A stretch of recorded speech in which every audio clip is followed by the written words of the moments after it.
So napagawa na natin yung ABS module nitong binibenta natin Fiesta na 2014 yata to. So palit tayo ng buong ABS module dito. Tapos pinagawa na rin natin yung mga kalampag-kalampag niya.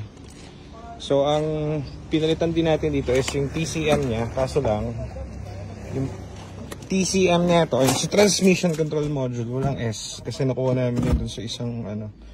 Kaya pag naka-S, hindi siya nag-i-indicate. So wala siyang S. Yung iba meron. So use muna natin yung kanyang S para very goods kapag nabili. Walang S eh. Kapag walang S yan, so may problema kayo dyan sa, ang hanapin nyo dyan is TCM, yung transmission control module, yung computer. So hindi indicated yung sa S nya.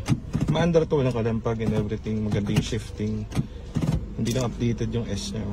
Ayaw lumabas ng S. So gawin natin. Ayan.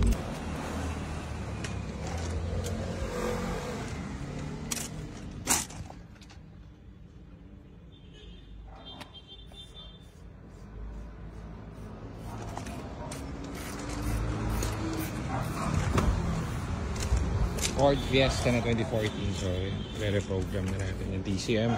Sana bumalik yung S nya para all good sa yung trani nito. Wala ka nang hanapin pa.